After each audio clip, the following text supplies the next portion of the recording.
Hello and welcome to another episode of Draft Gym TV.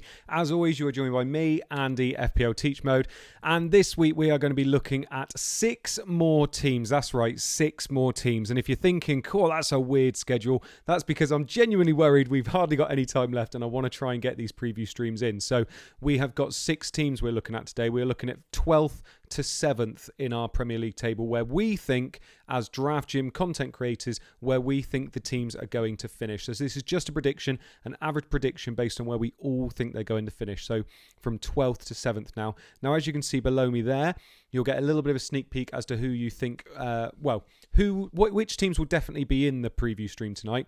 And as you can see, Spurs are one of them. So where do we think they're going to finish? Now, remember, guys, like and subscribe. It really, really helps. We will be next week doing a live stream for you guys as well. So we'll be looking at my entries. We'll be looking at maybe some of your entries, some of your questions. It will be on Sunday night, I believe. So make sure you're tuned in for that, because I'd love to have loads of you in the chat so we can get all your questions answered, ready for that Friday deadline, because then we're only going to have 5 days to make sure our teams are locked in.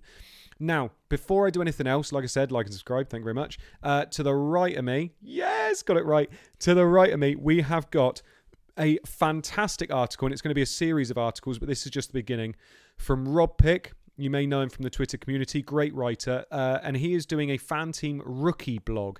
Now, what this means is every week he is going to be writing about how he is finding FanTeam in the season-long game and doing the monsters based on being a rookie at FanTeam. So I think this is brilliant. For anybody that's new, I think this is really good. Get your entries in, have a go at doing it, and then see how he does along you. So Rob is obviously getting a lot of information from the people at Draft Gym because he's in all our chats, and he is having a look and seeing how he can do well in the season long. He's a seasoned FPL player anyway, so he knows what he's doing with fantasy, but it's really good to, I think, have a look at these rookie blogs and see kind of the mistakes that he's making as well, because he's going to be very, very honest. So if anything, it's going to make you feel better about some of the things you're doing, or he'll make the mistake before you do, and then you can see it and make sure you don't make that same mistake. So really, really good. That's the first episode. It's great. I read it today and it's really good. And the way he writes, I think you'll really enjoy. So have a look at that, and it will be coming out every week. So enjoy.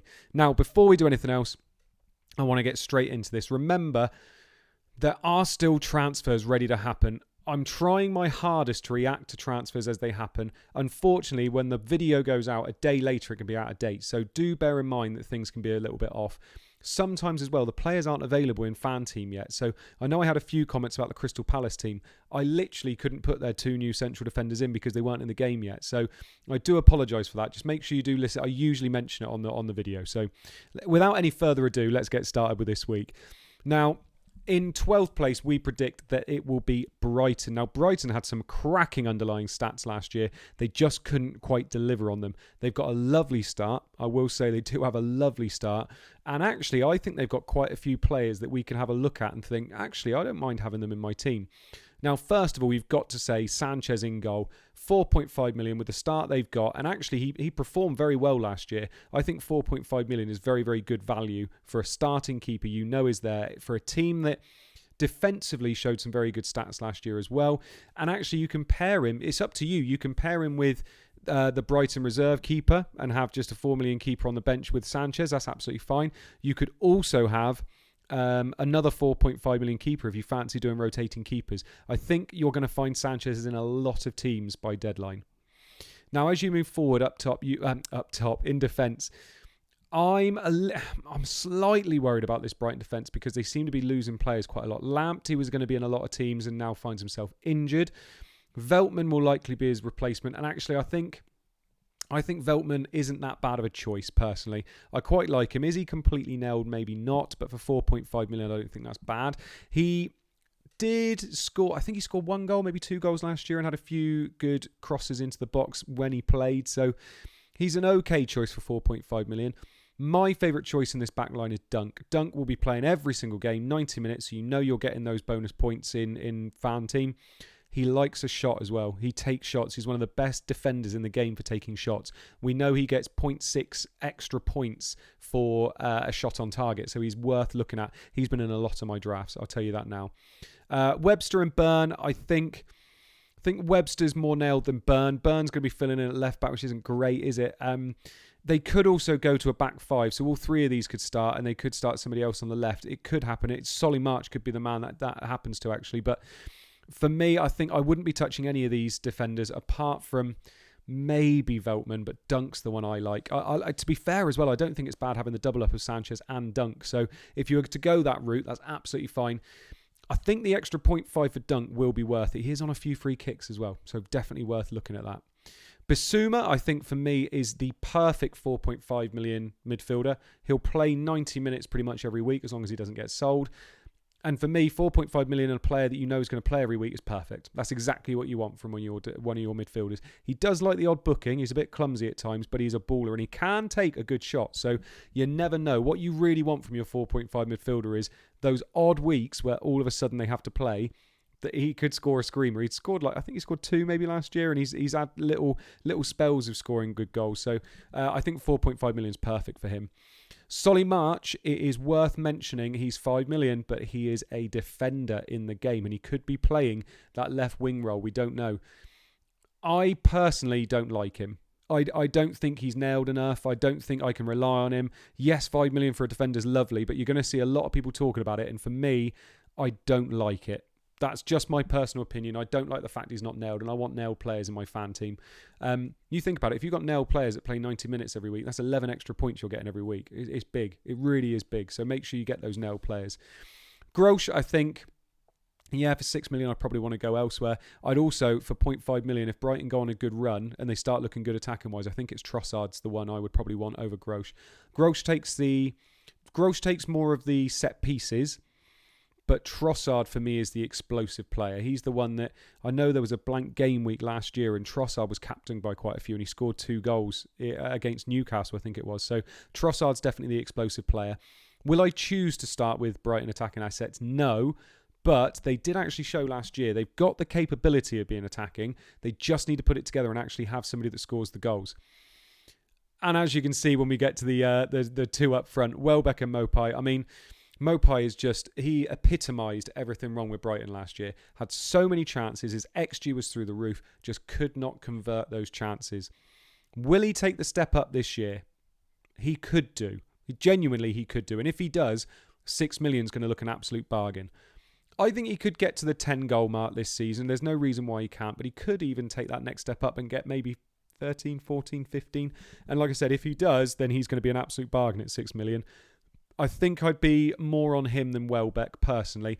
Both 6 million, both players that you can get to very, very quickly if you need to, but I don't think I'd start with them. But like I said, in terms of the players that I would go with in this side, maybe the 3 players, that's what I usually do. I think it would be Trossard, Dunk and Sanchez for me. Those are the 3 that I would go with. Trossard, maybe not from the start, but Dunk and Sanchez, I have no problem with going with straight away. So the team that we think is going to finish in 11th this year is Everton. That's right. And as you can see, there are a few weird spots in this team. Townsend, because he hasn't moved to Everton yet in the FanTeam game. Gray, because he hasn't been added yet, but I have put him in there for you. That's what I'm going to start doing, I think, rather than saying somebody else is going to start when they're not. Now, Pickford is obviously... Do you know what? Before I get started on these players, Benitez has obviously come in. Everton are a team that I'm really not sure what they're going to do this year. If I had to have a complete guess, not a complete guess, if you put a gun to my head and said, what do you think is going to happen? I think they're going to be better defensively, but I think they're going to suffer in an attacking sense. And even when you look at this team, it does make you think that they're going to suffer attacking-wise. Benitez will come in, I think, and set them up a little bit to not lose games, but not necessarily win them, just to not lose them. That does, for me, really make one person stand out a lot at the back there. It's not Pickford. Pickford in goal. He's an able goalie. You know he's going to play. And actually, I think he did himself justice last year. I think a lot of people were saying he wasn't as good as he was. And I think he showed, especially during the Euros as well, that he's a very able keeper. But for 5 million, I think he's in that dead man zone. I'd be going either 4.5 or 5.5, my keeper. I think 5 million is quite a dead zone, really. Keane, I was about to say Moise Keane then. Michael Keane and Ben Godfrey at the back. I don't think they've got enough attacking potential or upside for me. Keane will be playing games. He does get the odd goal from set pieces, but you can't really rely on it. Seamus Coleman is going to be in and out. He's getting old now, and 4.5 million is a nice price for him, but I don't think he's going to be playing every game. Then at left back, you've got Luca Dean. Now he's 5.5 million, but I think he is worth 5.5 million. The ideal for me would be that Benitez says, yep, I'm going to set my team out to draw games or not to lose games. So what are they going to be relying on? They're going to be relying on set pieces. Luca Dean is now going to be taking all of them because Sigurdsson's out of the picture. Less said about that, the better. So Luca Dean's going to be on all the set pieces pretty much. That, for me, represents incredible value. He knows how to take a free kick. He can whip it onto someone's head. He can also get it towards the goal. You're looking at shots on target again. This is starting to look really good, isn't it? And if this team is going to be set out to keep more clean sheets, then all of a sudden he is starting to look very, very good in our teams. 5.5 million, I think he is worth it. You can go for somebody like him to start with. Now, when we move into midfield, I'm struggling here. I genuinely am struggling. Townsend's been brought in literally just to whip balls into Calvert-Lewin. Gray pretty much the same, although Gray is probably worse at it than Townsend. James Rodriguez, who knows what mindset he's going to be in this year. He is one of those players where when his mind's not at it, he's a waste of space in this team, isn't he? So 7 million, I think. If he starts sowing flashes, maybe he's worth it, but I would be going nowhere near him to start with. Alan and Decore. Decore's had flashes a little while back, didn't he, when he was at Watford? But I think for 5.5 and the way he plays in this Everton team, I don't think I'd be going near him. Alan, 4.5 million, you'd rather have Basuma. And then Calvert-Lewin. This team is going to be geared up to just getting this ball to Calvert-Lewin as quickly as possible, get into the byline, whipping it into him. He is a great header of the ball. He knows how to finish. He had a great season last year that tailed off quite a bit, but so did Everton in general. I think for 8 million, there are worse picks. I quite like Calvert-Lewin. I like the fixtures, to be fair as well. But I genuinely struggle to know what this team is going to do this year. Watch 2 or 3 of their first games. If it looks like they're setting out and they're actually more attacking than anything else, then yes, go for DCL. But I think Luca Dean's probably the one that I would definitely go with out of everybody else. So the 3 that I would go, I don't mind Calvert-Lewin. I think he's a good pick. I think Luca Dean is probably my second pick. And then third, if you wanted to go for Pickford because you fancy him as a keeper, that's absolutely fine, especially with their starts. They're probably my 3, but tricky 3 to pick. Right, next up, the team that we think is going to finish 10th. And the team we think is going to finish 10th is West Ham. Now, West Ham had a fantastic year last year. David Moyes was in contention to win Manager of the Year. He did a fantastic job last year.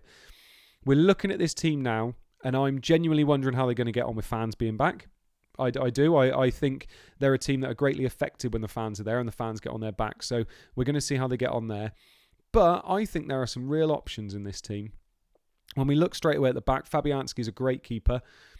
One thing I would say is they brought Areola in, and I think Areola's going to usurp Fabianski at some point this year. When will it be? It could be when Fabianski gets injured. It could be when Fabianski has 2 bad games in a row. And then I think when Areola comes in, he's going to be the keeper then. So it's worth looking at that. I think Areola's probably going to be priced at the same, about 5 million. If he's 4.5, everybody's going to be owning him later on. But I think Fabianski's a no-go for me just because of that Areola issue, his nipple issue.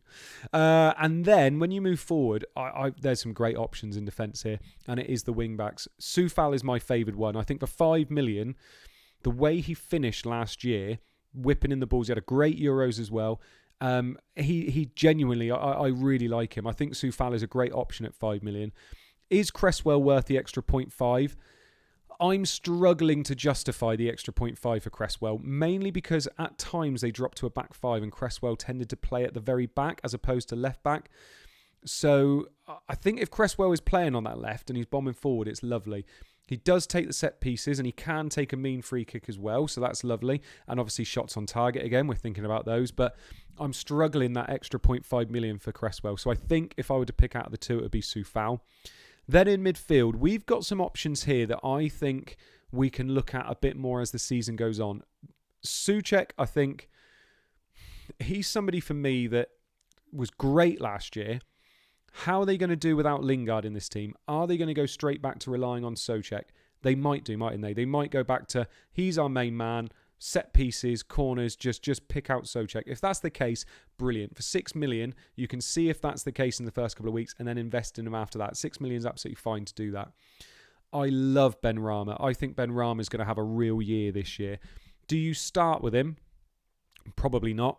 He's not a 90-minute man either. I'm not even sure whether he's a Moyes man. I think Ben Rama is one of those players, it's a bit of a luxury to have in your team. If you're happy to spend 6 million on a player that's not going to play 90 minutes, fair play. But if he's not going to play 90, you need to guarantee he's getting you attack and returns. Can I guarantee he's going to get attack and returns to start with? No. So you need to have a look at him and think, can I afford to have 6 million on a player? It's a bit of a luxury. Probably not. Jared Bowen, on the other hand, on the other side, will play every game, won't play 90 minutes every game, but he has had flashes of being very, very good. Again, I struggle to pick him and Benrahma just because they're not getting those 90 minutes. I think I'd rather have Souček, even though he's got less attacking threat than those two, especially at the end of last year. If it starts looking like it's all going through him again, I think I'd fancy him over the other two. And then up top, my main man, Antonio. When he's fit, he plays in my teams. I absolutely love him. He won't be fit all season. He never, ever is. But when he's fit, I tend to own him because he returns. He plays the minutes as well, which is brilliant. He'll be playing up top by himself. Everything will be geared to getting him the ball. He knows how to play. He knows how to finish. He knows this West Ham team. I cannot big this guy up enough. The biggest thing I'd say is, though, he'll probably play for you for the first 3 weeks. It all looks happy. You've got another injury somewhere in your team, and then he pulls up with a hamstring. And you know he's going to be an issue for your team at some point. But can he justify being in your team for just those first few weeks? And I think he can, personally. So if I were to pick my three from here, it would be Antonio, it would be Souček, and it would be Coufal. Big thing I will say, by the way, Tammy Abraham. There is a lot of rumours about Tammy Abraham coming into this team. If Tammy Abraham gets bought by West Ham, he will be all over my watch list. I think he come in at 6.5, I think he is on this game. And if that's the case, I think it'll be an absolute bargain up front. Better than Tony, probably. So I think Antonio will still play if Tammy's there. Tammy will be that main man up top, though. So you need to keep an eye on that. If they sign before deadline, get him in, or at least look at getting him in. Now then, the team we think will finish 9th are Aston Villa. Really tough one with Aston Villa because it's all about that man in the middle there that you see for 7.5 million, which is Jack Grealish.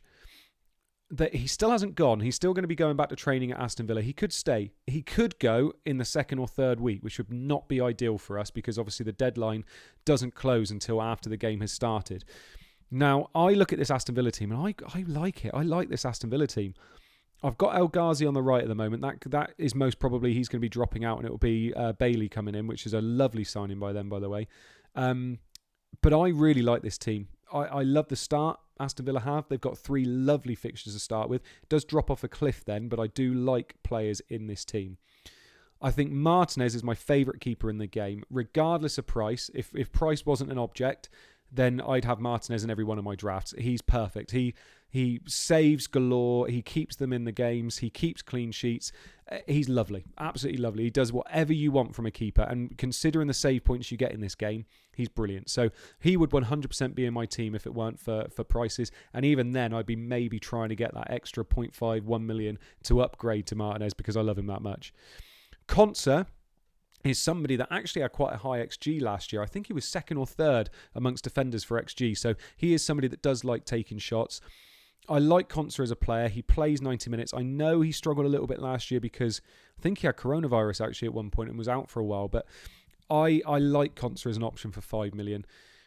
This whole back line's 5 million because there is upside with all of them. Mings, I would definitely have Konsa over Mings, mainly because of Mings' disciplinary record. He likes a booking, he likes a red card as well, and he could be a bit of a dirty player when he wants to be. But those two are absolutely nailed at the back. Matty Cash struggles with injury a little bit, so for 5 million I think I'd struggle. Target though for 5 million I do like. I like Matty Target. He tends to pop up in random game weeks with an assist or a goal as well. So he's one of those players I think for 5 million I think is absolutely fine. Across that back line though, who I'd pick, I think I'd be on Konsa over Target personally. Just because I love Konsa as a player and I love the fact his XG is so high. I really like that in terms of getting those 0.6 points for every shot on target and things like that. And I think he has a few. So, yeah, I think it's worth having a look at him. Now, this midfield, McGinn and Louise I wouldn't be touching. Grealish, if he's staying, 7.5 million is a bargain. If he's staying, it's a bargain, personally, because I think if he's staying, he might be told maybe you could go at Christmas or you can go at the end of the year, and he's going to be wanting to prove, you know, or leave as a hero, basically, isn't it? So I think if he stays, 7.5 million is lovely. And I don't think a lot of players will be on Grealish. So he's definitely worth having a look at. Buendia is one of my favourite picks this year. He doesn't get into the box that much, but I think, especially with the first 3 fixtures, he's going to be getting a few assists. He's going to be in the mixer, isn't he? And for 6.5 million, yes, it's a bit of a gamble because it's a new team. He's coming up from the Championship, but he balled out when he came into the Premier League the other time with Norwich. So I do really like Buendia. He got over 30 attack and returns in the Championship last year, which at least he's coming in with some form, isn't he? So for me, I do really like Buendia as an option. And then Ollie Watkins up top. He plays 90 minutes every game. He knows how to finish. Yes, he was frustrating at times last year, but he is the kind of player you want in FanTeam. He's been in every one of my drafts. Perfect 3 fixtures. Lovely first 3 fixtures. Is he worth 7.5 million? 100%. He plays so many games in this league, and he will be getting you the extra point each time. If he gets you a goal, that's brilliant. He'll get you shots on target. If Grealish stays and he has Grealish and Buendia behind him, I'm excited. Genuinely, I'll be excited about that. So, yes, I think for me, the 3 players that I would be on this team, Watkins, Buendia and Konsa. Also Martinez, also Grealish. I'm sorry, I love this team way too much in terms of FanTeam. I just think there's such value all the way through it. But Grealish is going to be up there in terms of, you need to get him in if he stays. Now, the team that we think is going to finish in 8th is Leeds. And I don't think that would be a bad season for Leeds. I think second season, if they finish 8th, they've done incredibly well. So this team was exciting last year, and I think they've got some bargains in this team. Do you know what, though? I do also think that one player was not overpriced, but is somebody that you could leave out, surprisingly. 2 of them, actually. So let's start at the back. Meslier, very, very good goalkeeper for 5 million. I think they're going to carry on their defensive aptitude from last year, the end of last year, and they're going to be very good again. So I think that's absolutely fine. They've obviously got Man United to start with, which is a tough fixture, but after that, it looks okay. So I think Meslier for 5 million is absolutely fine. At the back 4, do you know what? I think all of them are options. I genuinely do. I think Llorente is somebody that's going to be picked by hardly anyone. And his stats-wise look very, very good. I think Ayling is completely nailed. He plays 90 minutes. He's going to be getting forward. His stats were great last year. He just couldn't get that goal or assist. We didn't see that lovely hair coming out. Yeovil legend, by the way, Ayling. So Ayling I do like as an option because he's 90 minutes. He's going to sit on your bench most weeks anyway, isn't he? But then he can come in when they have a potentially nice fixture. And then sneaky one, Firpo at 5 million. Yes, he's 0.5 million more than Ayling, but I think he could be worth it. He looks very good going forward. He got an assist for Bamford the other day in one of their friendlies, and he looks like he's already gelling into everything that's going on at Leeds. So I think for 5 million, we could realise that he was the best option in this back line by the end of the year.